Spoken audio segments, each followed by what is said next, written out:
내가 기독교라면, 내가 교인이라면, 내가 진짜 하나님, 이 성경을 믿는 교인이라면 예수님이라고 하는 그 진리 위에 딱 서야 되는 거예요. 마지막 시대의 성도들, 또 교회, 그리고 목회자들은 반드시 기독교와 종교라고 하는 두 개의 커다란 강, 두 개의 진리의 흐름을 반드시 이해해야 된다라는 겁니다. 여러분, 지금 세계 종교 통합운동은 이미 시작되었고 진행되고 있습니다. 여러분, 세계 모든 종교는 기독교를 제외하고 통합이 가능해요. 왜 그러냐? 모든 종교는 인간이에요. 인간. 근간이 인간이에요. 그래서 모든 종교의 목표는 평화와 행복, 인권이란 말이에요. 최근에는 이 사상까지 결합을 해서 모든 종교와 사상의 핵심이 인권, 인간이라고 하는, 휴먼이라고 하는 것으로 연결되어 있습니다. 그래서 어떤 종교들이 대부분 하는 게 인간의 문제는 욕심이다, 욕망이다. 그러니 그것들을 해결해야 된다. 이렇게 얘기한단 말이에요. 그래서 인간의 욕심, 욕망을 제어하는 수련, 수행, 고행. 때로는 악한 마음이고 악한 행실이니까 품성을 개발하자, 성품을 개발하자, 이런 개념으로, 또한 더 나아가서는 마음을 깨끗이 하자, 이런 것들을 얘기해요. 결국에는 그들은 착하고 선하고 윤리성을 함양하면 영생 구원 혹은 땅에서 행복 또는 비전, 꿈을 이룰 수 있다, 이렇게 말하는 것들, 이것이 바로 종교입니다. 여러분, 꼭 기억하시기 바라요. 성도들과 목회자 또는 이 교회는 종교라고 하는 것과 기독교라고 하는 걸 알아야 돼요. 근데 기독교는 그렇지 않아요. 기독교는 인간의 모든 문제의 근원을 죄라는 것으로 보고, 그 죄를 뭐라고 정의하느냐? 예수님을 믿지 않은 것. 요한복음 16장 8절에 예수님을 믿지 않은 것을 죄라고 말한단 말이에요. 그래서 그 죄 때문에 창세기 3장, 이 창세기 2장 17절 말씀대로 정령 죽으리라 했던 그 언약이 이루어져서 정령 죽게 되는, 죄 때문에 죽게 됐고 멸망받고 지옥에 간다. 이게 기독교예요. 욕심, 욕망, 그걸 해결하면 된다가 아니라 죄를 해결해야 된다. 지금 이 문제란 말이죠. 그래서 이러한 두 가지의 흐름을 꼭 기억해야 돼요. 그것이 기독교와 종교를 가르는 기준이에요. 기독교와 종교의 커다란 핵심은 예수님이에요. 예수님.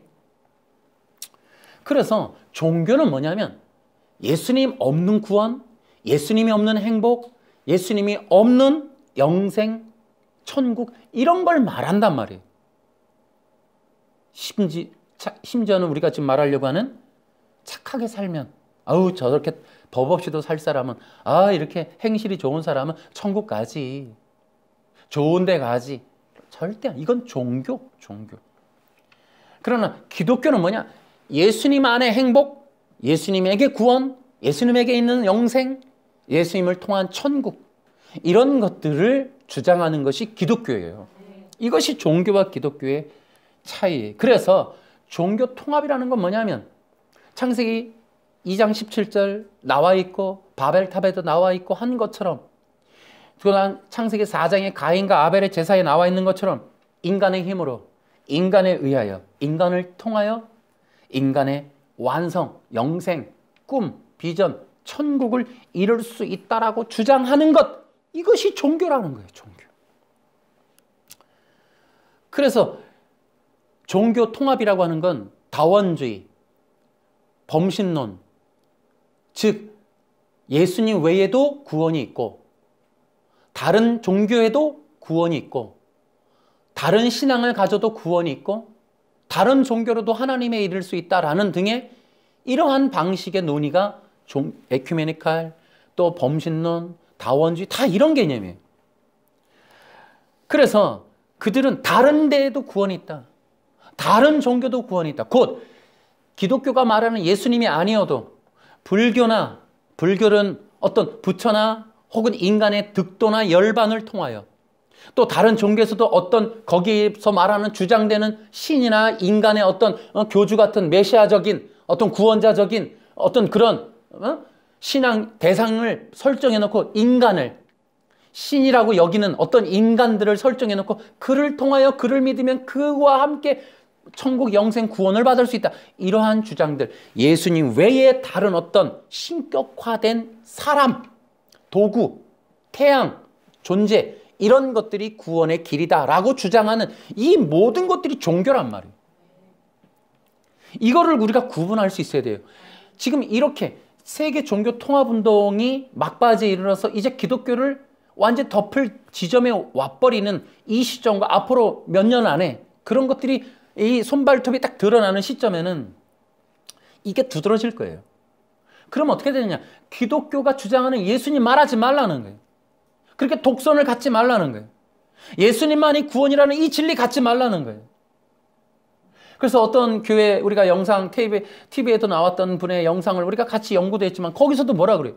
천국 가는 길이 성경에 여러 개가 제시되어 있다. 예수님이 바울 같은 경우는 믿음으로 된다라고 하고 예수님도 계명을 지키면 된다라고 하고 또 뭐 선행을 하면은 계시록에도 어떤 데에도 이렇게 하는 다양한 방법이 서너 개가 있다.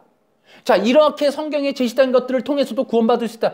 이렇게 다양한 구원의 길을 마치 허락하는 듯한, 허용하는 듯한, 인정하는 듯한 말들을 서서히 교회가 한단 말이에요.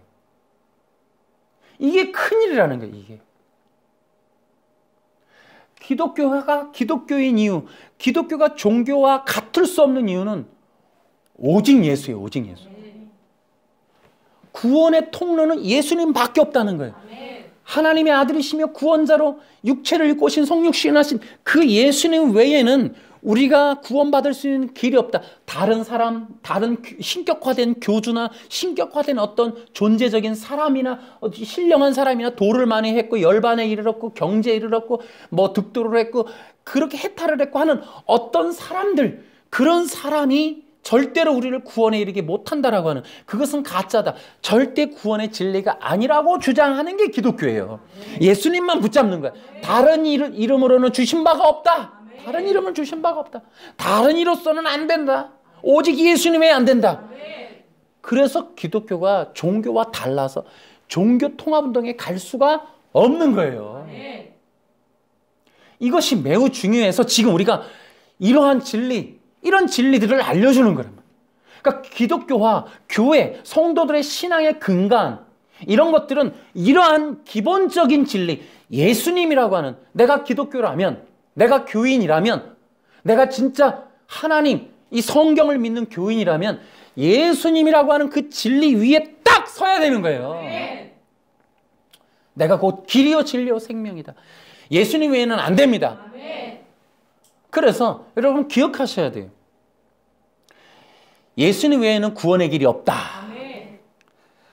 종교 통합운동이 일어나면서 정말 안타깝게도 교회 안에도 이러한 인본주의적인 영향이 들어오고 있다는 거예요. 성경을 보니까 헷갈리거든요. 아버지의 뜻대로 행하는 자가 천국 간다. 계명을 지켜야 영생을 받는다. 헷갈리거든요. 그런데 이 내용들이 정면 충돌한단 말이에요. 마태복음 안에서도 충돌나고 바울 서신과도 충돌나고 성경 전체 신학적인 의미에서도 충돌. 그런데도 불구하고 그런 충돌나는 것을 올바르게 세워서 가르치기에 너무 힘드니까 다 인정해버리는 거예요. 아, 계명으로도 구원받는구나.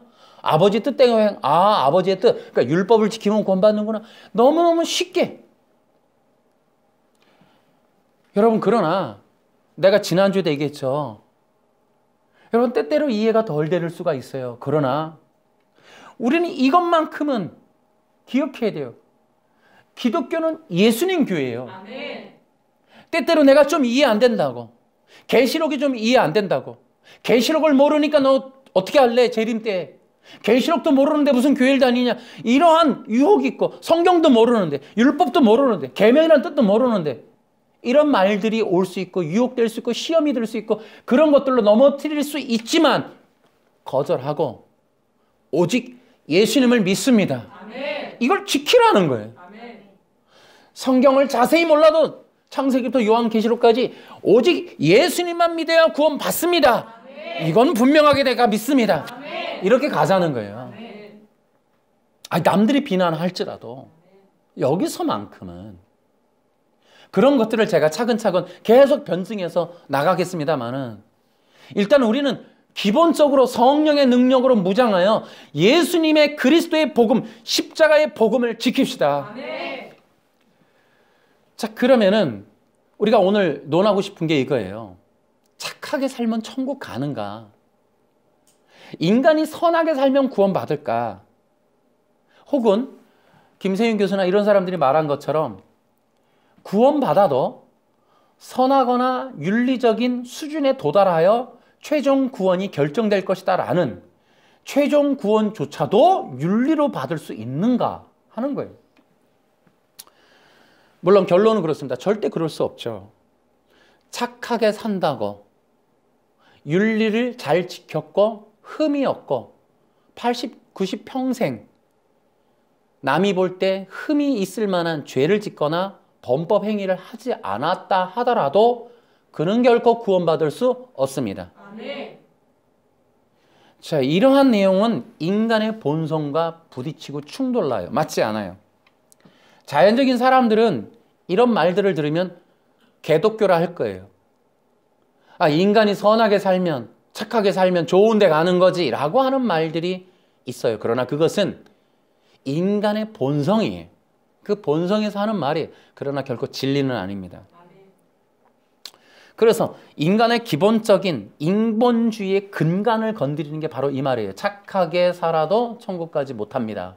이 말은 불편해지는 말이에요. 그래서 기독교가 욕먹기도 해요. 그러나 그것은 사실입니다. 우리가 인간의 이 죄의 본성에 대해서 깊이 알게 되면은 착하게 살아서 천국 간다는 게 참으로 악한 인간의 죄의 본성이라는 것을 더 깊이 알게 됩니다. 그것은 자기중심이라고 하는, 자기가 신이 되어서 자기 기준으로, 자기 노력으로, 자기의 어떤 행실에 근거하여 영생 천국을 만들어낼 수 있다라고 하는 거짓된 신앙에 근거한 그러한 생각과 사상이고 가치고 종교 인식이에요. 그러나 그것은 결코 맞지 않습니다. 인간적인 생각을 하면 선하게 사는 것이 중요하다고 여길 수 있겠지만 그러나 그것이 성경에 맞는 진리는 아닙니다. 많은 사람들이 덕행을 쌓으면 되지 않느냐라고 얘기하고 어떤 사람들이 욕심을 제거하면 심지어 희노애락을 정복하는 해탈을 그 경지에 이르르면 되지 않겠나? 절대 그렇지 않아요. 여러분, 예를 들어 이런 거예요. 우리 기독교인들도 명심해야 돼요. 예를 들어 있습니다. 하나님이 천국 가고 안 가고에 대한 심판을 하실 때 만약에 착하게 사는 사람이 천국에 간다면 그러면 그는 예수님을 믿지 않은 자라면 어떻게 될 거냐? 예수님을 믿지 않는데 착하게 살고 완전하게 살았다면 그는 구원받는가? 우리는 어떻게 대답하실 거예요? 그럴 수 없죠. 아무리 선행을 해도 천국 갈 수는 없어요. 여러분, 아무리 착하고 법 없이 살 만한 분이라도 예수님을 믿지 않으면 구원 못 받아요. 참 이게 기독교가 가진 이 절대 진리의 힘이기도 하고 정말 세상 사람들을 불편하게 하는 진리예요. 여러분, 기독교의 복음이 뭐냐? 여러분, 예수 안 믿으면 구원 못 받는다는 거예요. 여기서 이제 논란의 여지가 많이 나긴 해요. 예를 들어 예수님을 그럼 믿는다고 막 살고 해도 구원 받겠네? 그런데 예수님을 안 믿지만 착하게 살고 막 살지 않는 사람들이 구원 못 받는다는 건 이거 말이 되느냐? 비합리적이다라고 얘기할 수 있어요. 그러나 기독교인들은 한번 대답해 보세요. 예수를 안 믿어요. 그런데 어떤 사람이 되게 착하게 살아요. 그러면 그 사람 구원받을 수 있습니까? 우린 그렇게 얘기할 수 없어요. 아무리 착하게 살아도 예수님을 믿지 않으면 구원 못 받는 거예요. 이 부분이 명확해야 돼요. 여기서 흔들리면 안 된다고요. 사람들에게도 이렇게 그런 길을 열어주면 예수 믿을 필요, 교회 다닐 필요 없게 돼요. 복음이 필요 없게 되는 거예요. 십자가니 뭐니 다 무효화되는 거예요. 의미가 없게 돼요. 아니, 착하게 살면 구원받는데 굳이나 예수님이 왜 십자가에 못 박혀 죽어요? 하나님의 아들이 와서 왜 고난을 받아요? 착하게 살면 되는 걸. 예수님 안 믿어도 그렇게 될 수 있다면 이걸 분명한 입장을 가지셔야 된다는 거예요. 너무나 세상 사람들에게 흔하게 퍼져 있는 것 같고 옆 사람 불편하게 하기 싫은 것 같아도 진리는 진리인 거예요. 여기서 물러날 수는 없는 거예요. 그러면 여러분 기억하셔야 돼요. 윤리와 도덕이 천국에 가는 기준이 되지 못하는 이유에 대해서 한번 제가 설명해 드리려고 합니다. 윤리와 도덕은 결코 천국 가는 데 있어서의 기준이 될 수 없다는 거예요. 첫째, 왜 그러는가? 모든 인간은 죄인이기 때문에 그래요. 우리 로마서 5장 12절에 보면 한 사람의 죄로 인하여 모든 사람이 죄에 빠졌고 세상에 죄가 들어왔다. 5장 12절 이하에 계속 그 설명들이 나옵니다. 한 사람의 죄로 인하여. 여러분 아담은 온 인류를 대표해서 하나님과 언약을 맺었어요. 그것이 창세기 2장 17절에 나와요. 한 사람의 범죄, 한 사람의 죄라고 하는 5장 12절의 얘기는 창세기 2장 17절을 어긴 창세기 3장의 사건을 의미하는 거예요. 그래서 우리가 지금 모든 사람이 죄에 빠졌다고 하는 건 바로 그 사건, 그 아담이가 지은 그 죄 하나 때문에 모든 인류, 그 이후에 나타나는 모든 후손들이 죄에 빠졌고 죽음에 빠져 있다라는 거예요. 그것이 진리입니다. 그게 성경에 나와 있는 거예요. 그러면 이제 이렇게 얘기하면 어떤 사람들이 그죠? 어떤 사람들은 나는 죄진 적이 없다고. 나는 아담이가 죄진 거지 내가 죄졌냐고 이렇게 말할 수도 있어요. 그런데 여러분 창세기뿐만 아니라 하나님의 말씀은 절대 진리예요. 이것은 변할 수가 없어요. 그 절대 진리가 말하는 게 바로 이 인간은 모든 사람이 죄에 빠졌다는 거예요. 여러분 보세요. 사람이 예수 안 믿으면 우리는 지옥 간다 그래요. 그 이유는 바로 창세기 2장 17절 때문에 그래요. 여러분 정령 죽으리라 하는 말씀 때문에 아담의 범죄로 모든 사람이 진짜 정령 죽었어요. 그 이유로. 창세기라고 하는 창세기 2장 17절이라고 하는 이 말씀은 지금도 모든 인류를 지배하는 말씀이에요. 놀라운 거예요.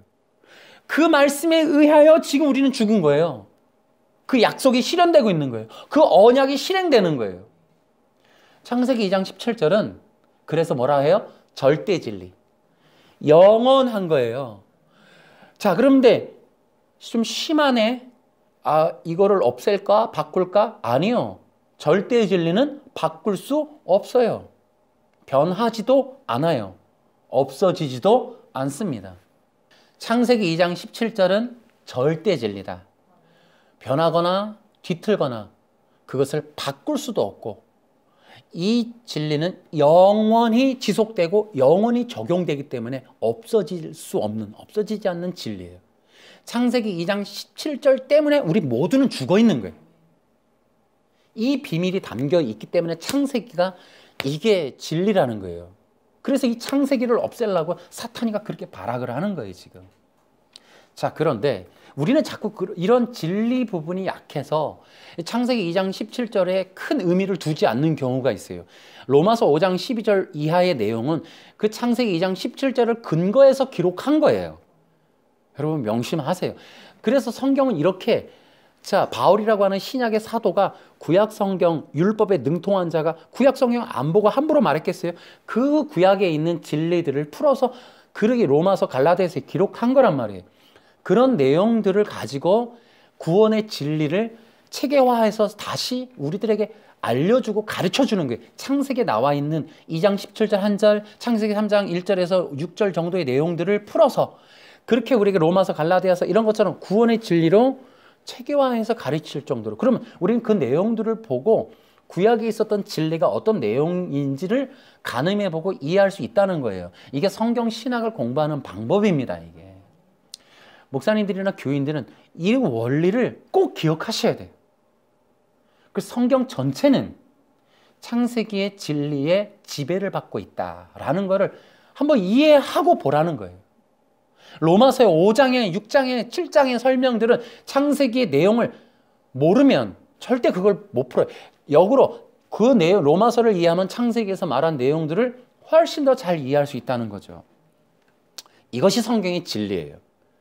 그래서 여러분 우리는 나는 죄진 적이 없는데요. 그래 봐야 헛된 몸부림이에요. 그래도 죄인이에요. 우리는 창세기 2장 17절에 의하여 아담의 범죄로 모두가 죽었어요. 여러분 아담이가 죄를 졌지 내가 죄 안 졌다고요? 우리는 이거 하나 알아야 돼요. 아담의 상태는 여러분 지금의 우리보다 훨씬 완전한 상태였었다는 걸 기억해야 돼요. 아담은 하나님과의 언약 맺은 당사자고 창세기 3장에 보면 하나님과 동행했었고 창세기 에덴 동산에서 제사장 역할을 감당했고 하나님의 창조적인 대리 임명, 이 대리 통치 사역에 임명받은 자예요. 지금의 우리보다 훨씬 조건이 완벽했는데 그는 죄를 지었어요. 그렇다면 그 어떤 누구라도 아담보다 더 좋은 결과를 도출해내긴 불가능해요. 또 하나는 이것은 하나님이 세운 대표성의 원리라는 거예요. 이 대표성의 원리는 하나님의 은혜의 구원의 법칙이에요. 법칙. 왜냐? 여러분 이것을 알아야 돼요. 아담의 죄가 우리에게 임한 것이 억울할 게 아니에요. 억울하다고 생각할 필요가 없어요. 불합리하다고 볼 필요가 없어요. 생각해 보십시오. 창세기 2장 17절에 의하여 모든 인간이 죽었다. 로마서 3장 25절에 모든 사람이 죄를 범하였음에 라고 하는 그 말씀도 마찬가지. 모든 사람이 죄를 범했다. 아담의 죄로. 그런데 로마서가 말하는 게 뭐예요? 그렇게 모든 사람이 죄를 범했는데 그러면 모든 사람이 죽어야 하고 고난받아야 하고 모든 사람은 저주 가운데 지옥 형벌을 받아야 하는데 그런데 그 죄를 우리가 아닌 누군가가 대신 처리한다면 그 죄의 값을 누군가가 대신 받는다면 나는 아무것도 안 했는데 나는 아무런 공로가 없는데 누군가가 나를 대표하여 그 문제를 다 해결한다면 나는 죄에서 구원받고 영생 구원 혹은 이 땅에서의 하나님의 은혜를 받을 수 있게 된다면 얼마나 큰 은혜입니까? 이 대표성의 원리. 한 사람의 죄 때문에 구원 못 받게 되었다? 내가 죄인이 되었다? 여러분은 억울할 게 아니에요. 한 사람을 통하여 또한 우리는 영원한 구원에 이를 수 있는 죄를 해결받는 은혜를 얻게 된 거예요. 이 대표성의 원리는 우리를 억울하게 하는 게 아니라 우리를 은혜롭게, 우리를 영광스럽게, 우리에게 가장 좋은 선물이 되는 거예요. 어리석으니까 나는 죄인이 아니라고 그래요. 그 얘기를 누가 했어요? 펠라기우스가 했단 말이에요. 펠라기우스의 주장이 뭐예요? 아담의 죄 다르고 우리의 죄 다르다. 아담의 죄가 우리한테 온 거 아니다. 이런 얘기를 한단 말이에요. 허무한 사람이죠. 그래서 이단인 거예요. 우리는 가짜 기독교라고 얘기했어요. 그것은 내가 얘기했죠. 펠라기우스의 주장. 아담과 우리는 달라. 이 얘기가 얼마나 저주스러운 얘기예요. 이거 얼마나 악한 얘기예요. 왜요? 우리와 그리스도의 영적 연합을 가로막는 거예요. 우리가 아담으로부터 연결된 그러한 죄의 어떤 원죄를 영향받는 부분은 곧 이어서 뒷면이 뭐예요? 우리는 그리스도와 연합하여 영생에 이를 수 있다라고 하는 이 진리와 같은 내용인데 이걸 부정하면 그리스도와의 영적 연합, 곧 우리를 대표한 그리스도의 은혜의 어떤 영향력, 은혜를 대속받는, 은혜를 전이받는 이 부분을 할 수 없는 상태로 만드는 악한 교리가 아담과 우리는 연결되어 있지 않다라는 거예요. 그게 펠라기우스의 주장이에요. 그래서 펠라기우스의 주장을 따라가면 우리가 구원받으려면 어떻게 해야 돼요? 우리 스스로 노력해야 돼요. 우리가 스스로 하면 되는 거예요. 이제부터 그러면 어떻게 해요? 착하게 살면 된다는 거예요. 선행을 하면 된다는 거예요. 그래서 펠라기우스 수도원을 만드는 거예요. 수도원 운동을 하는 거예요. 착하게 살자. 도를 닦자. 욕망을 억제하자. 이렇게 가는 거예요. 그러면 어떻게 된다? 영생 얻으니까 구원은 이제 각자 얻는 거야. 그리스도의 대속의 공로를 절대로 받을 수 없는 교리로 만들어서 인간 스스로의 구원을 받으라고 하는 악한 사탄의 원리, 창세기 4장에 가인의 원리로 돌아가게 만드는 게 펠라기우스였단 말이에요. 아담이 죄를 지어서 우리가 죄인이 됐다라고 하는 이것은 뒷면에 그리스도를 통하여 우리는 구원에 이를 수 있다라고 하는 하나님의 은혜의 구원의 진리를 무효화시키는, 그것을 연결을 안 시킨다면, 아담과 우리를 뗀다면 얼마나 악한지 몰라요. 그러나 아담의 죄로 인하여 우리가 죄인이 됐다는 이 사실은, 이것을 인정하는 것은 곧 그리스도를 통하여 우리가 구원에 이를 수 있다는 은혜의 복음, 이 은혜의 복음이 효력 있게 만드는 굉장히 중요한 진리라는 거예요. 여러분 기억하셔야 돼요. 내가 아담이 때문에 죄인 됐다. 그러나 나는 예수님 때문에 구원받는다.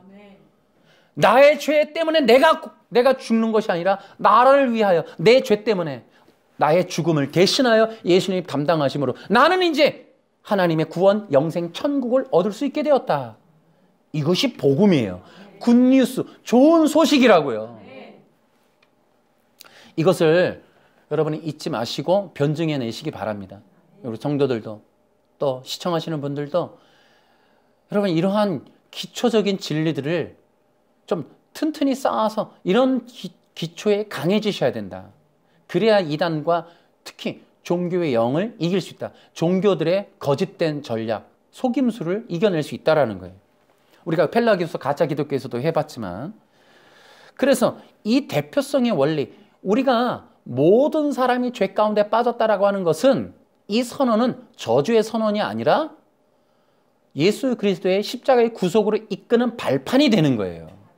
그쪽으로 인도하는 거란 말이에요. 자, 두 번째로 우리가 왜 선을 행하면 구원받을 수 없느냐? 지금 우리 모든 인간은 죄의 종로로 타고 있기 때문에 그래요. 그래서 우리는 지금 어떤 상태냐? 죄의 종로로 탄다. 그게 로마서 5장 6장의 얘기예요. 한 사람이 죄를 범해서 우리는 죄에 빠져 있고 심지어 죄의 종노릇을 하고 있다는 거예요. 그렇기 때문에 우리가 착하게 산다고 되는 게 아니에요. 내가 착해진다고 죄 문제가 해결되는 게 아니에요. 근원적인 이 아담으로부터 온 원죄의 문제는 내가 착하게 가만히 있는다고 해결되는 게 아니란 말이에요. 특히나 인간이 얼마나 저주스러운 상태냐. 죄가 시키는 대로 하는, 죄의 폭압과 강요를 받아야만 하는 종노릇을 하고 있다는 거예요. 이것이 무엇이냐? 아담의 범죄로 인하여 인간이 처음에 죄를 지었던 그 죄의 본성이 우리 속에 DNA로 박혀버렸어요. 그러면 이게 뭐냐? 우리는 그 죄를 지울 수밖에 없는 삶을 산다는 거예요. 그래서 이것이 바로 인간의 본성을 건드리는 참으로 불편한 진실인 건 사실이에요. 인정하고 싶지 않겠죠. 그건 니들 얘기야 그러겠죠. 그건 기독교인의 얘기야. 우리가 그거 왜? 그건 성경 얘기지. 우린 성경 안 믿으니까 우리한테 적용이 안 돼. 절대 그렇지 않아요. 성경은 온 세상의 시초를 말해요. 모든 사람은 하나님의 것이에요. 하나님이 만들었어요. 그 진리가 성경에 기록되어 있다고요. 인간의 죄가 뭔지 아세요? 인간의 죄는 너가 신이 될 수 있어야, 너는 그리스도가 될 수 있어, 이런 거예요. 이 얘기를 내가 몇 번 설명했지만 너도 신이 될 수 있어, 이 말이 가지고 있는 건 너가 하나님의 창세기 2장 17절에 의해서 너는 그 말씀에 의해서 만약에 너와 범죄하면 너 죽음에 처할 수 있어. 그것을 고민하는 아담에게 사탄이 거짓 선지자로 와서 뭐라 그래요? 아니야, 네가 신이 되면 그 모든 문제 해결할 수 있어. 이 얘기는 그 당시에 신이라고 하는 것은 이 그리스도를 의미해요. 이 그리스도라고 하는 것은 입법, 사법, 행정을 말해요. 다시 말하면 왕이란 말이에요. 그리스도라는 게 왕. 왕이 된다는 건 고대 근동에 뭐예요? 왕은 법을 가진 자예요. 왕의 말이 법이에요. 그리고 왕은 그 자기의 말과 생각과 뜻에 의하여 세상과 사람을 심판해요. 심판할 뿐더러 그는 생명을 수여하는, 생명을 부여하는, 생명을 지키는 자예요. 그래서 그를 영적 제사장이라, 옛날에는 왕은 제사장이었어요. 그래서 이러한 역할을 하는 것이 너도 신이 될 수 있어요. 다시 말하면 창세기 2장 17절에 왜 구해받아? 네가 왕이 되면 너도 신이 되어 차라리 네가 법을 세우고 네 나라에 네가 왕국이 되어 하나님의 법에 통치받지 말고 네 법에 통치받아. 그리고 네가 난 죽지 않아. 그럼 넌 이제 죽지 않는 거야. 라는 법을 세우라는 거예요. 그럼 그 왕국에서 자기의 생각의 뜻대로 자기 삶을 판단받아서 그래서 자기의 생명을 죽지 않게 만드는 이 존재가 되는 상태가 너도 신이 될 수 있어 라는 말이 담고 있는 엄청난 진리 내용이라고요, 이게. 그런데 놀라운 게 여기서, 자, 아담이가 선악과를 먹었어요. 왜요? 먹고 싶어서가 아니라 신이 되고 싶어서. 그럼 그 신이 되었다는 건 뭐예요? 내가 하나님의 법에 통치 안 받겠다는 거예요. 떠나겠다는 거예요. 창세기 2장 17절에 제한받지 않겠다는 거예요. 내 삶을 내가 만들어 가겠다는 거예요. 그래서 창세기 2장 10절 떠났어요. 하나님께 반란을 일으켰어요. 내가 왕이 되었어요. 그런데 안 죽었습니까? 죽어버렸어요. 왜요? 부정해도, 자기가 아니라고 말해도, 창세기 2장 11절은 나와 상관이 없어라고 선언해도 벗어날 수 없어요. 모든 인간에게 창세기 2장 11절은 절대 진리예요. 어느 누구도 이 말씀을 벗어날 수가 없어요. 스스로 신이라고 말해도, 스스로 법을 만들고 왕국을 만들어도, 부정해도, 나는 기독교가 아니야 라고 말해도, 나는 다른 종교야 라고 말해도 이 말씀에서 벗어날 수 있는 사람은 단 한 사람도 없습니다. 이게 절대 진리예요. 내가 종교를 바꾼다 해도, 떠난다 해도, 기독교가 아니라고, 성경이 나에 적용되는 진리가 아니라고 말할 수가 없는 거예요. 성경의 진리는 아담 이후로 모든 인간에게 적용되는 진리예요. 모든 인간에게 살아있는 절대 진리예요. 내가 신이 되어서 이것을 떠났어도 결국 아담은 그것 때문에 죽었어요. 선악과를 먹고 나 신이야 선언했지만 그 말씀으로 인하여 약속대로 죽었어요. 하나님의 생명으로부터 단절됐단 말이에요. 여러분, 지금 우리는 어리석을 수 있어요. 성경은 니네들 거잖아. 나는 불교이니까 상관없어. 아니에요. 우리 기독교가 가지고 있는 이 절대 진리라고 하는 것은 바로 그거예요. 누구도, 어떤 종교도, 이 지구상에 있는 70억, 80억 어떤 인구라도 절대로 이 절대 진리의 말씀을 벗어날 수는 없습니다. 여기에 따른 다른 심판의 기준을 가질 수도 없고, 이 말씀을 벗어난 자기만의 말씀을 가질 수도 없어요. 그것이 또 언제 끝나는 것도 아니에요. 앞으로 이 지구에 수명이 다해서 더 많은 인구가 태어나도 놀랍게도 창세기에 하나님이 선언한 창세기 2장 17절의 말씀은 영원한 진리입니다. 아멘. 그 진리에 구속 안 받을 자는 없어요. 이 위대한 말씀을 절대 진리라는 거예요. 그 절대 진리가 단지 선악과를 먹고 안 먹고냐? 절대 그 내용이 아니라는 거죠. 신이 되고 말고에 대한 누가 주권을 가질 것이냐? 누가 구원의 주권을 가지고 어떻게 구원과 영생을 이룰 것이냐에 대한 어마어마한 절대 진리를 담고 있는 복음, 율법, 언약인 거예요. 문자 해석을 통해 눈과 귀를 다 가려놔가지고 우리는 지금의 이러한 절대 진리에 대한 관념 자체가 없어요. 이게 진짜 큰 문제고, 앞으로의 개혁이, 앞으로의 성경 해석이 여기서부터 이제 개혁이 일어나는 거예요. 자, 어쨌든 모든 인간은 지금 죄의 종로로 타고 있기 때문에 그들은 결코 선한 행동 가지고 되는 게 아니에요. 선하게 산다고 죄의 종으로부터 벗어나는 게 아니에요. 죄의 종로로 타는 건 뭐냐 하면, 여러분 이런 거예요. 죄의 그 본성이 심겨진 상태를 말해요. 우리의 죄의 본성이 뭐냐? 여러분, 우리는 아담을 창세기 2장 3장을 통해 볼 수 있어요. 하나님에 향한 반감이에요. 하나님 말씀에 대한 불순종이에요. 하나님에 대한 오해, 하나님에 대한 반항심으로 가득한 것이 바로 우리 인간의 본성이에요. 이것은 모든 인간의 동일한 거예요. 예수 믿는 사람들도, 여러분 우리가 광야, 우리 민수기나 이런 걸 성경을 보면 이스라엘의 문제 늘 뭐라 그래요? 원망, 불평, 불만. 늘 이거 얘기해요. 성도들한테 우리가 얼마나 강요해요. 불평하지 마라, 원망하지 마라. 그 성경 놓고. 왜? 이스라엘이 망한 게 원망, 불평 때문이다. 여러분, 눈앞에서 기적을 일으켰는데 또 돌아서면 불평해요. 모세의 그 애국강이 갈라지는 거 봤는데, 체험했는데, 기적을 봤는데, 불기둥을 보고 있는데도 하나님께 손가락질하는 게 이스라엘 백성이고 원망불평이다. 보여주는 거예요. 인간이 가진 이 죄의 본성을 보여주는 거예요. 인간 자체가 아담으로부터 죄를 지을 때 하나님에 대한 반감, 반항, 대적, 이것이 기본적으로 담겨 있어요. 그래서 성경의 시편에 어리석은 자는 하나님이 없도다 하도다. 하나님이 없다 하는 거예요. 그게 어리석다라는 기준이에요. 세상 많은 사람들이 있어도 여러분 보십시오. 주변에 하나님을 인정하는 사람이 얼마나 있어요. 대부분의 많은 사람들이 하나님 없다.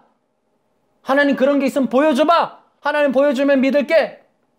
그래서 예수님이, 하나님이 왔는데 안 믿잖아요. 오셨는데 내가 그다 해도 안 믿잖아요. 하나님과 나는 하나다 얘기해도 안 믿잖아요.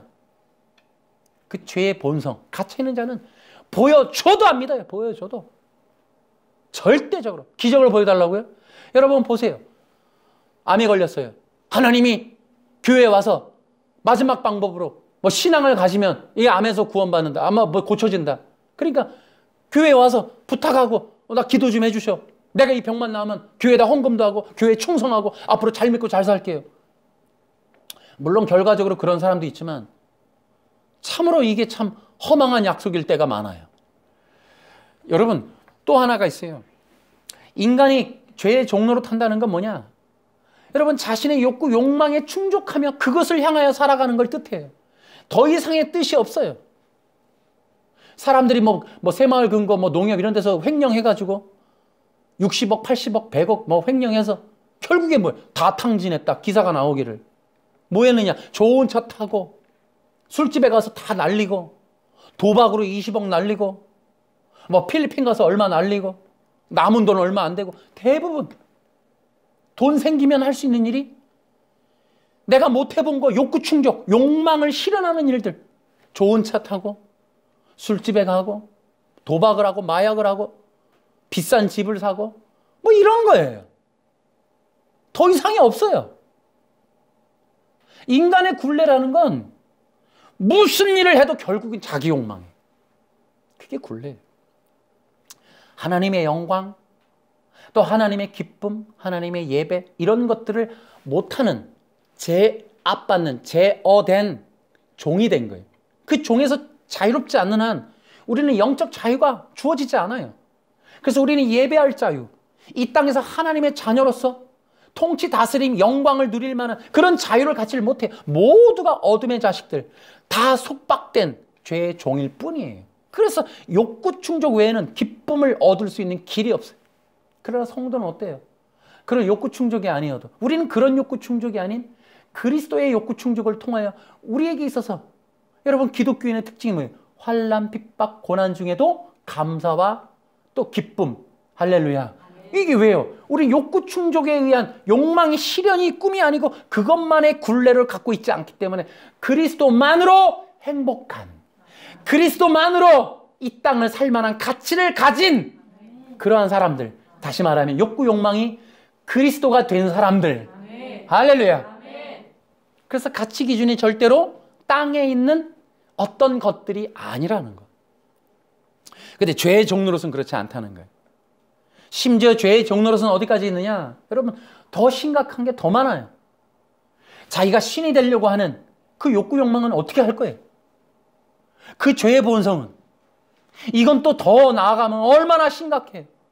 사람들에게 경배를 받고 인정과 칭찬을 받으려고 사람의 그 눈과 귀의 마음을 뺏으려고 자기에게로 향하게 하기 위해서 거짓된 진리인 척 사기, 거짓말, 위선을 떨어야 하고 남의 재산, 인생, 삶을 착취해야 되고 그것을 통하여 다른 사람들을 지배, 통치, 억압하며 그들의 삶을 통하여 자신의 영광, 부귀를 높이는 이 일들을 하면서 사는 지금 이단의 교주들, 정치 지도자들이나 독재자들 세계적으로도 봐도 여러분 인간은 그런 굴레밖에 없어요. 결국 그런 자들의 끝이 대부분 사형이더만. 나만 바라봐. 독재를 하고 억압을 하고 모든 사람들의 재산을 빨아서 거짓으로 사기를 쳐서 이 국민과 이 나라를 가짜로 찬탈해서 그렇게 자신의 부귀, 영화, 자기들의 세력을 늘려가려고 하는 이런 거짓된 이러한 삶이 죄의 종노릇의 현상이에요. 이게 죄의 종으로 얽혀있는, 그렇게밖에는 안 되는 그것이 뭐예요?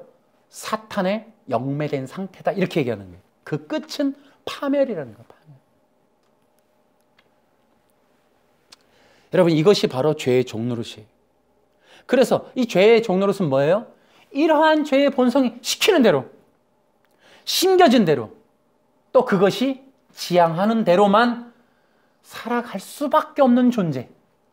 결국엔 패망이 기다리는 길로 가는 삶의 라이프. 이것의 원리를 따를 수밖에 없는 굴레에 있는 사람들의 상태. 이게 죄의 종노릇이에요. 더 이상이 없어요. 다른 사람의 기쁨이나 정말 이러한 영광, 영원한 천국, 영원한 생명을 향한 몸부림 절대로 불가해요. 더 이상 하나님의 영광에 이르는 길로 갈 수 있는 자유라는 게 없어요. 인간은 절대로 죄의 종노릇이 있는 한 영생의 길을 갈 수가 없어요.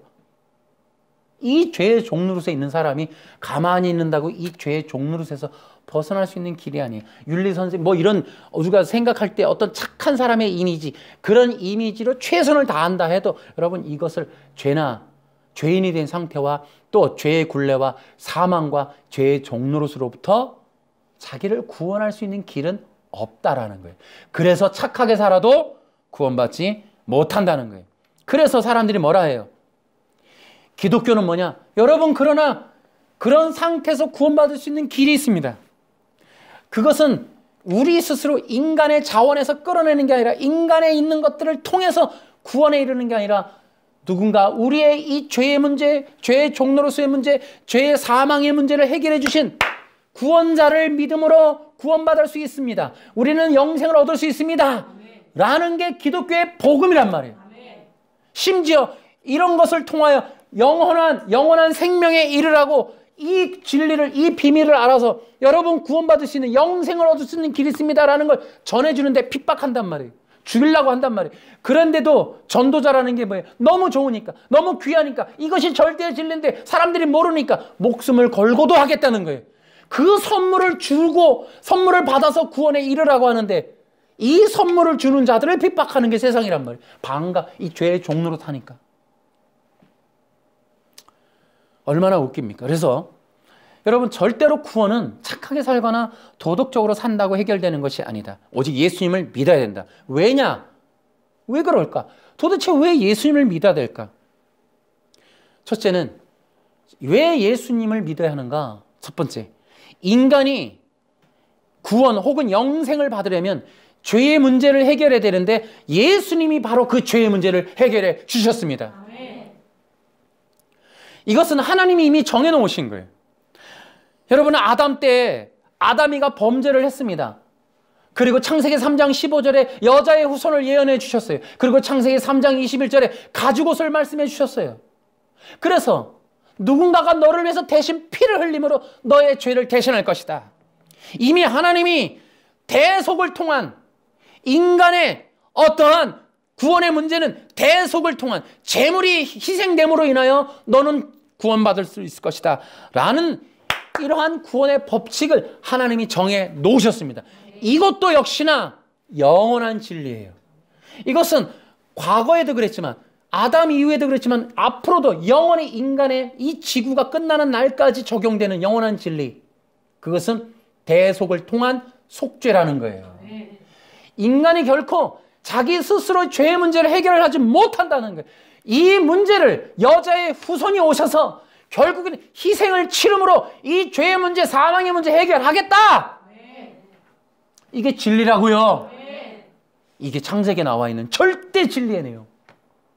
그래서 이 내용이 확장돼서 레위기서 출애굽기에 이 제사법으로, 그래서 십계명의 법이 놀랍게도 창세기에 있는 하나님의 말씀의 확장, 적용, 해석, 주석이란 말이에요. 어쨌든 이러한 내용들을 통하여 인간은 이제 우리는 알게 되는 거예요. 왜 예수님을 믿어야 하는가? 왜 우리가 스스로 착하면 안 되고 왜 예수님을 믿어야 되는가? 인간의 죄의 문제는 인간이 해결할 수 없다. 곧 하나님 당신 자체이시며 그의 아들 되시는 예수님 외에는 이 죄의 문제, 사망의 문제를 해결할 수 없다. 하나님의 아들 되시는 그 예수님이 오셔야만 인간의 죄, 저주의 문제를 풀어주신단 말이야. 그러니까 예수님을 믿어야 된다는 거야. 예수님이 아니고서는 절대로 인간 이 죄의 문제 해결 못한다. 너희들이 착하다고 선하다고 수련한다고 수행한다고 죄의 문제를 해결할 수 없다 이 말이지. 근원적으로 사망에 처한 이 문제, 창세기 2장 17절에 이 약속이 실현된 이 문제 절대로 해결 못한다. 착하다 해도 그것조차도 그 착함 안에 있는 그 자신들의 그 착함이라는 것은 위선에 불과하다. 절대로 착함이라는 게 어떤 근거가 될 수 있을 만큼의 착함이라는 건 존재하지 않는다. 두 번째, 왜 예수님을 믿어야 되는가? 인간이 영생을 얻는다는 것은 지금 자연적으로 태어난 육체를 가지고 영생을 얻는 이 문제는 이 육체를 가지고는 천국 못 가기 때문에 반드시 구원 혹은 천국 간다는 건 이 영생의 몸을 입어야 되는 거예요. 그래서 왜 예수님을 믿어야 되는가? 거듭나야 하기 때문에 예수님 믿어야 되는 거예요. 인간은 변화돼야 돼요. 요한복음 3장에 물과 성령으로 거듭나지 않으면 하늘나라에 못 간다고 해놨어요. 여러분 보십시오. 여러분 변화산상에서 나타난 예수님의 모습을 보세요. 변화돼야 돼요. 부활의 몸으로, 영생의 몸으로 변화돼야 돼요. 이 얘기를 고린도전서 15장에 잘 해놨어요. 부활의 몸을 입어야 된다고. 인간이 흙에서 만들어진 그냥 이 육체라는 이것으로 영생을 가거나 구원받거나 천국 가는 게 아니에요. 변화돼야 돼요. 그것이 바로 거듭남이라고 해요. 거듭남. 그러면 우리는 어떻게 거듭나는가? 아까도 요한복음에 물과 성령으로 거듭나는 거예요. 이 문제를 또 다르게 갈라디아서에서 이렇게 얘기해요. 갈라디아서 3장 20절에 보면 누구든지 그리스도와 합하는 자는 그리스도로 옷 입었다. 여러분 이제 우리가 그리스도로 옷 입어야 돼요. 이 몸이 변화되려면 그리스도로 옷 입어야 돼요. 그리스도라는 그분의 영으로 입혀져야 돼요. 그분의 영으로 입혀지지 않으면 우리는 부활의 몸으로 천국 갈 수가 없어요. 천국 갈 수가 없어요. 거듭나야 되는 거예요. 거듭나야 돼요. 우리의 몸이 이 흙으로 만들어진 썩어질 몸이 썩지 않을 몸을 입어야 되는 거예요. 가만히 착한 짓을 한다고 내 몸이 변화되는 게 아니라 가만히 착한 짓을 한다고 영생을 얻는 이 썩지 않을 몸으로 되는 게 아니라 말이에요. 착각하면 안 된다고요. 기독교가 얼마나 위대하고 얼마나 놀라운지. 예수를 믿는다는 게 땅에서 복 받겠다는 정도가 아니라고요. 예수님과 연합한 자는 누구든지 연합한 자는 그리스도로 옷 입었다는 거예요. 여러분 예수님을 믿는 건 예수님으로 옷을 입는 것입니다. 아멘. 이것이 귀한 거예요. 다른 방법이 없어요. 수행으로 되는 게 아니고 수련으로 되는 게 고행으로 되는 게 아니에요. 도덕을 열심히 지키고 아무 일도 안 하고 죄를 안 짓는다고 이렇게 되는 게 아니라고요. 이게. 세 번째는 왜 우리가 예수를 믿어야 되는가? 천국 가려면 이게 성령을 받아야 되기 때문에 예수를 믿고 성령을 받아야 되는 거예요. 로마서 8장이 뭐라고 그러죠? 생명의 성령이라고 되어 있어요. 이 성령님이 우리에게는 영생이시고 생명이십니다. 이 성령을 받아야 돼. 또한 이 성령을 받아야 되는 이유가 또 있어요. 보세요. 여러분 우리가 수행 고행이라고 하는 것이 안 된다라는 게 뭐가 있습니까? 여러분 수행이라는 것으로 안 되는 거는 수련을 하고 수도를 해도 안 되는 거는 인간이라고 하는 사람의 행동은 억제는 가능해요. 안 먹고 안 자고 하는 건 돼요. 그러나 인간의 마음, 부패한 마음, 죄에 지배받은 죄로 물들어 있는 이 마음의 문제는 해결이 안 되는 거예요. 여러분 아담의 문제가 뭐라 그랬습니까? 여러분 선악과를 먹기 이전에 이미 나도 하나님처럼 되고 싶어라는 욕구, 욕망이 있었다는 거예요. 그 마음의 불의함이라고 하는 이것이 있었다는 게 율법을 통해 드러난 거예요. 인간이 하나님이 아닌 거로 부족하고 불완전한 그 사실을 창세기 2장 17절을 통하여 깨달아야 했던 거예요. 그래서 바울은 로마서에서 이 갈라디아서에서 율법의 기능은 죄를 깨닫게 하는 것이다 라고 하는 거예요. 그러니까 하나님의 말씀 2장 17절의 율법으로서의 기능은 또 뭐냐? 아담으로 하여금 철저하게 나는 절대로 신이 될 수 없어. 나는 구원을 이룰 수 없어. 나는 완전치 않아. 나는 신이 아니야. 그러니 나의 하나님을 예배할 것이야. 나는 흙으로 온 존재야 라는 걸 잊지 않는 이 사실, 이것이 2장 17절의 율법적 의미예요. 그러나 그 율법적 의미에서 인간의 죄와 연약함을 깨닫고 내가 피조물임을, 흙임을 깨달으라고 주신 율법을 애서 복음을 빼버리면, 진리를 빼면 내가 행할 게 나와요. 이것이 바로 마태복음에 나와 있는 산상수훈과 바리새파 율법주의자들의 충돌인 거예요. 그래서 이 산상수훈을 통해서 해야 될 일이, 우리는 그렇지 못함에 대한 마음의 근원적인 죄악의 부패함을 깨달으라는 거예요. 그게 예수님이 메시아의 가족, 이스라엘의 왕으로 오신 메시아의 이 가족이 되고 그분과의 어떤 백성이 되는 길은 그 마음의 죄가 할례된 사람들. 그러므로 그 산상수훈을 통하여 모든 인간이 내가 죄인임을 깨달으라고, 나는 절대 자유할 수 없는 그 말씀, 산상수훈의 말씀을 통하여 내 안에 얼마나 심각한 부패함이 있는지, 그래서 나는 바리새인으로서 의로하라고 하는 자들이 그걸 통해 내가 남을 미워하지 않는 말을 안 했다는 것이 의가 아니라 내 안에 참으로 마음속으로나마 남들에게 정말로 불편하게 하거나 언어행을 했을 때 그것이 죄라고 하는 사실에 대한 인지, 죄 인지를 새롭게 해주시는 말씀이란 말이에요. 그러므로 그 말씀은 어느 누구도 의로운 자가 없다라는 것을 알게 하기 위해서 주신 게 산상수훈이란 말이에요. 그런데 그것이 주어지면서 무슨 일이 벌어져요? 바리새파가 드러나요. 왜요?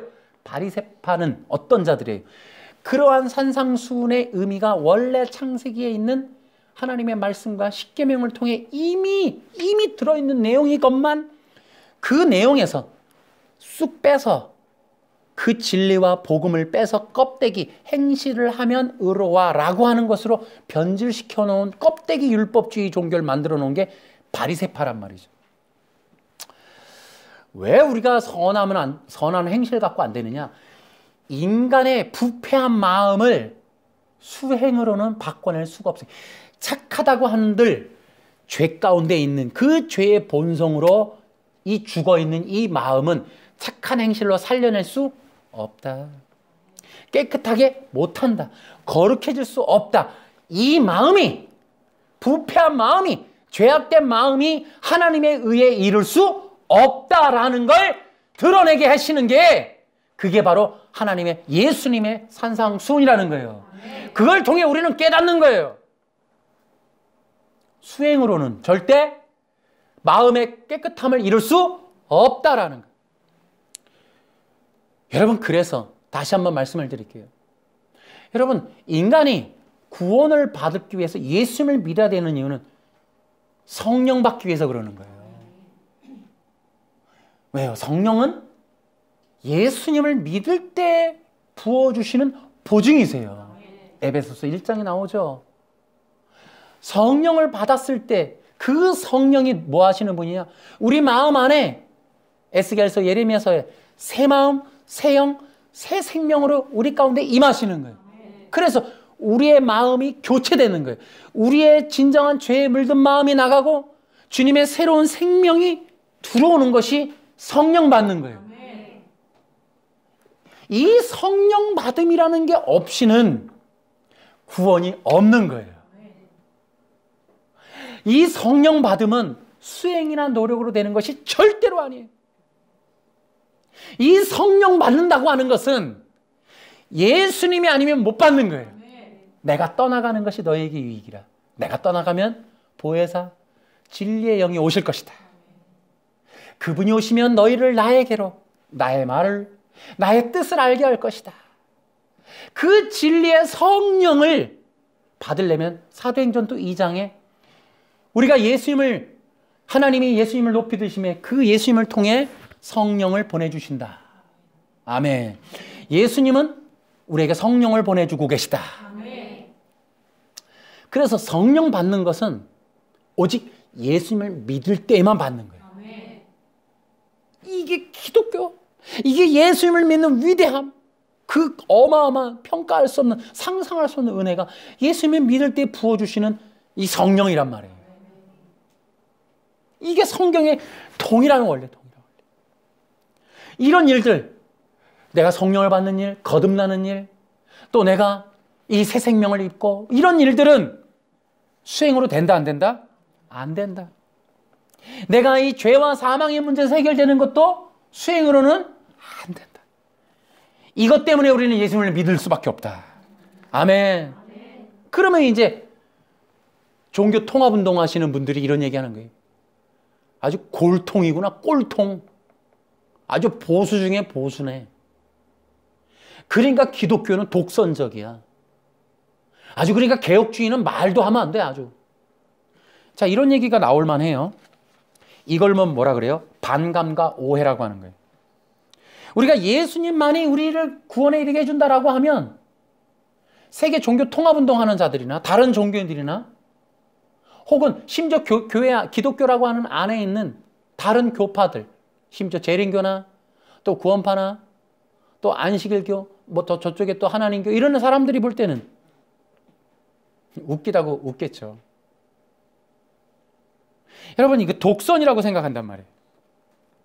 그러나 그 독선이라고 비난하는 것조차도 그것은 악이에요, 악.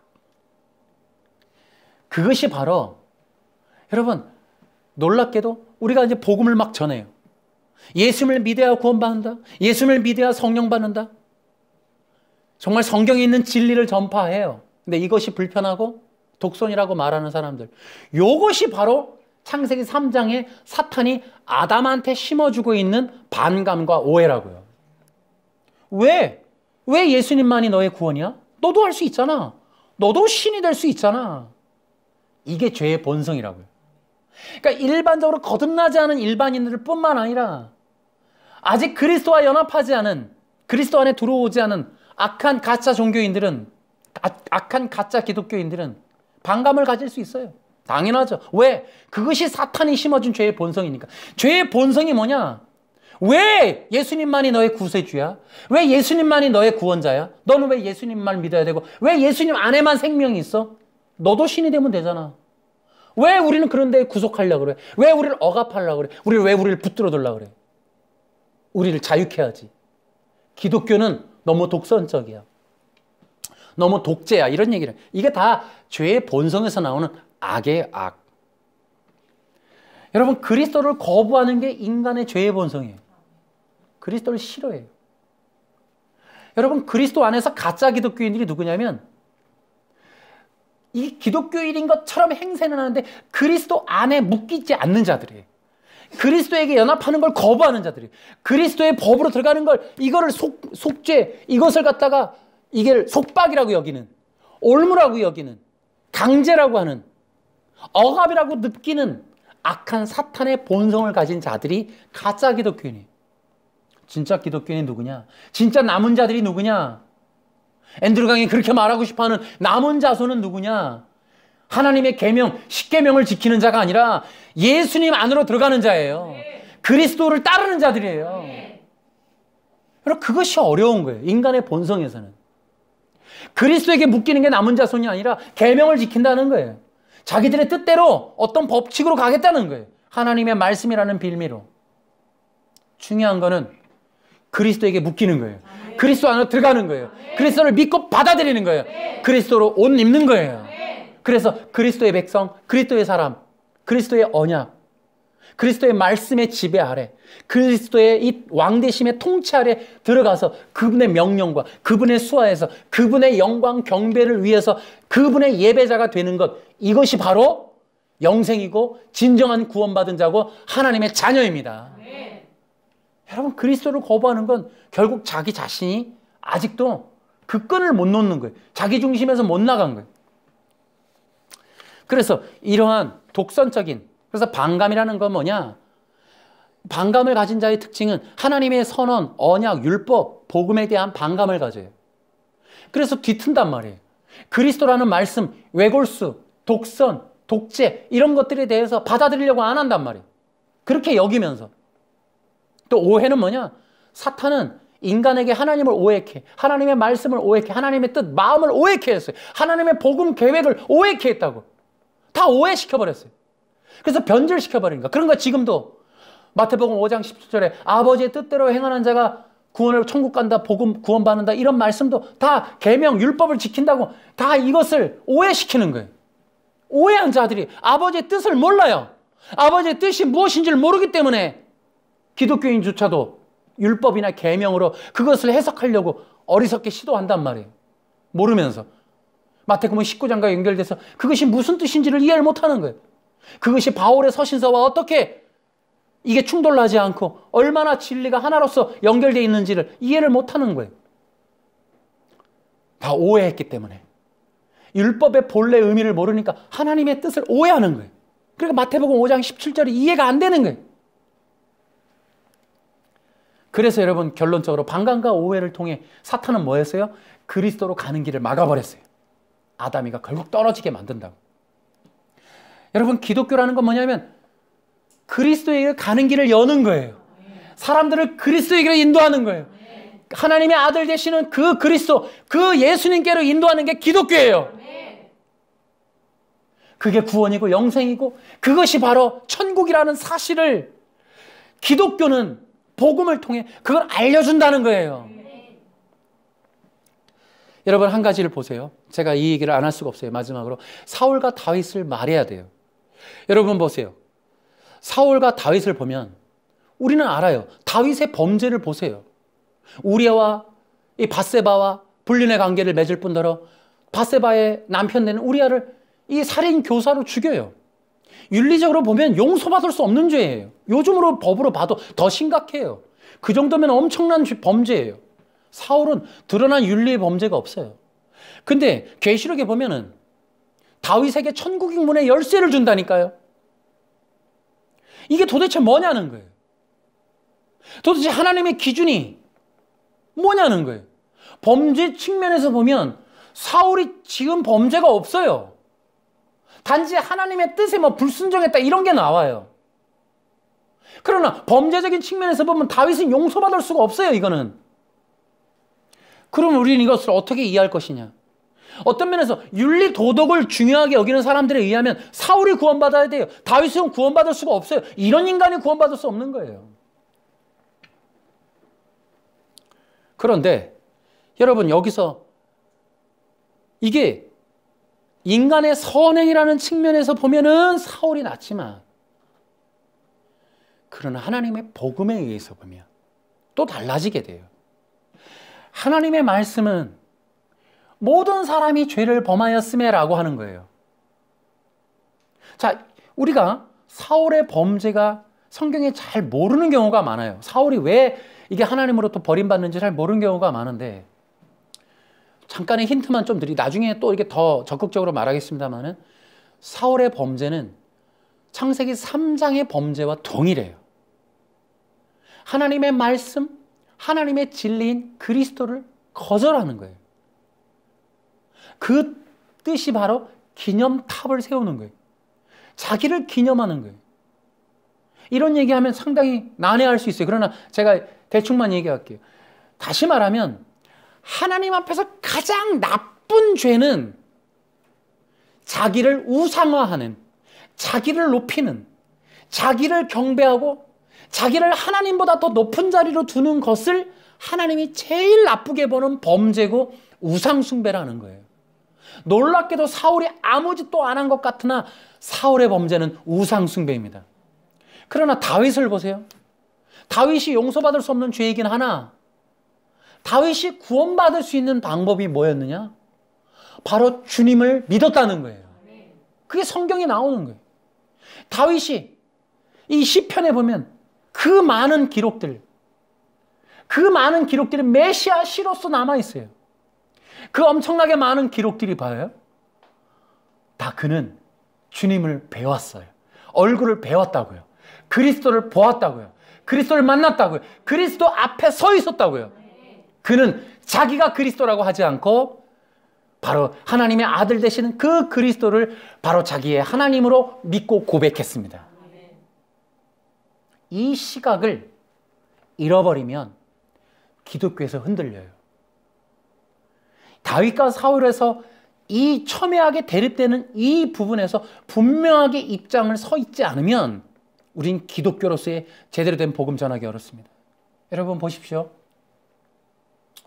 우리 예전에 목사님 될 때 옛날에 범죄자들이 깡패들이 변화돼서 구원받아서 목사님 되는 경우가 많았어요. 여러분 만일 사울의 경우를 들고 보면 다윗이 구원 못 받고 사울이 구원받는다면 어느 누구도 죄인으로 살았던 사람이 구원받을 수 있는 길은 없는 거예요. 다윗의 죄가 큰 것이 중요하냐? 아니요. 다윗이 예수님을 믿고 구원받은 게 더 큰 거예요. 왜요? 우리의 범죄보다 예수님의 십자가의 속죄가 더 크기 때문에 그렇습니다. 아멘. 하나님은 우리를 용서하시는 분이세요. 우리의 죄를 덮는 분이세요.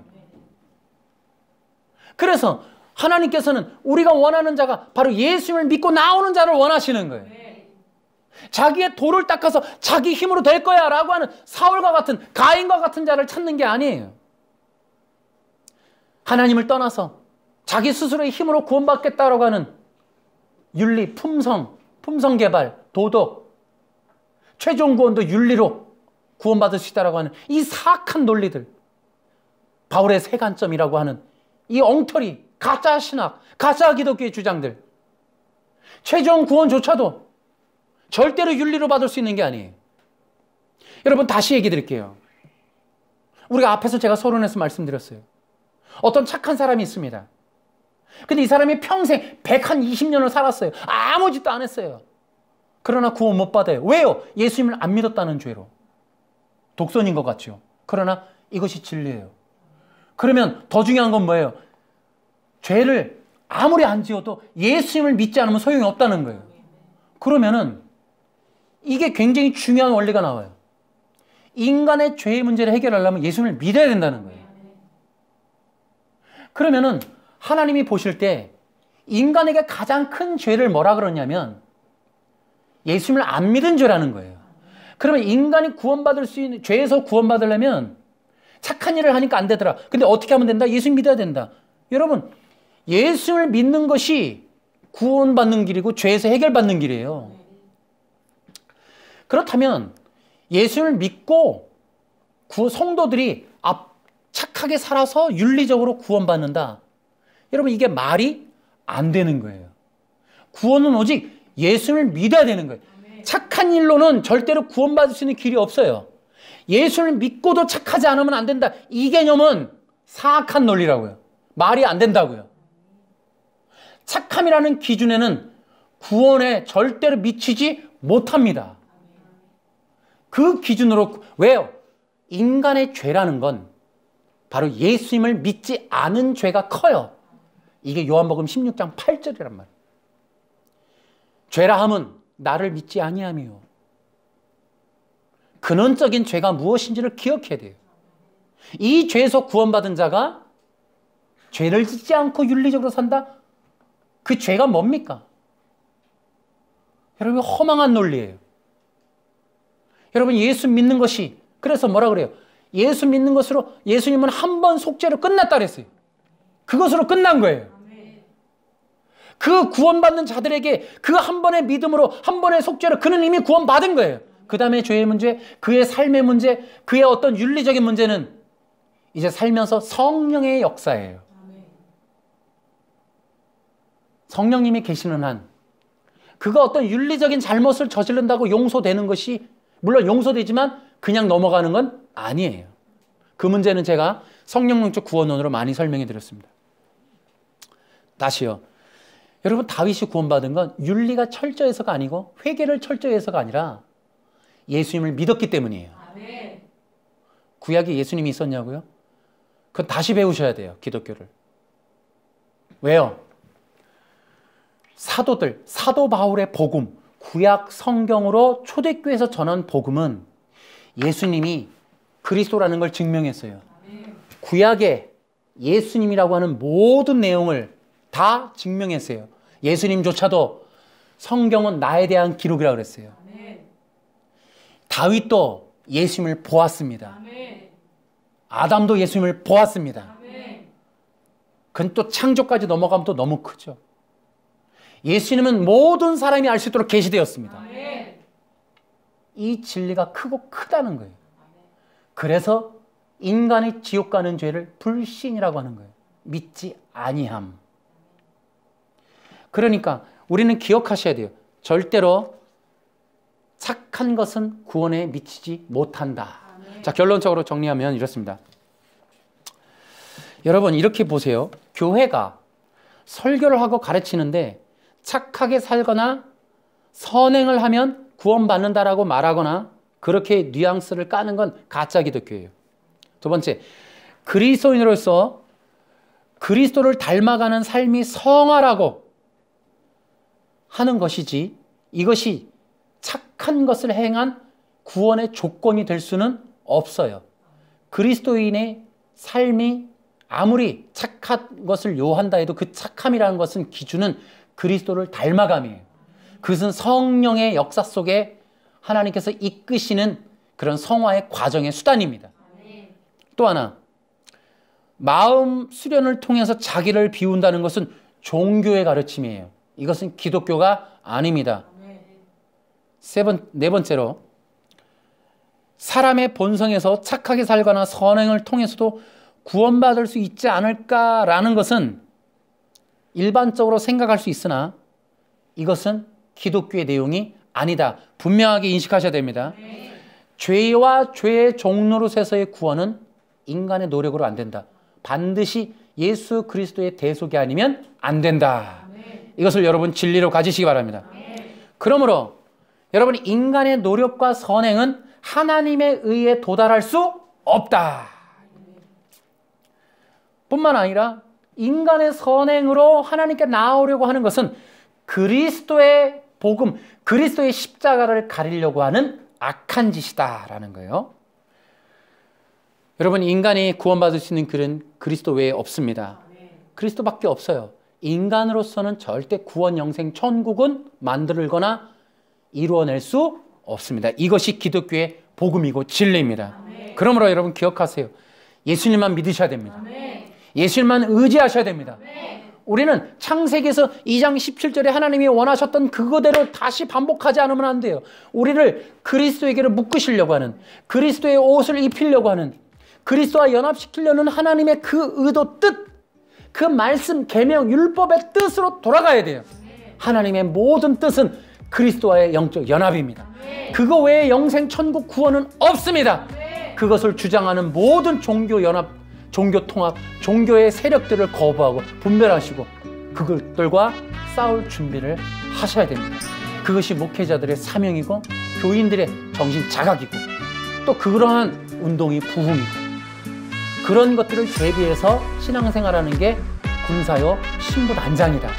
우리는 신앙생활은 앞으로 이런 종교와의 전쟁을 철저하게 처절하게 치를 준비를 해야겠다라는 거예요.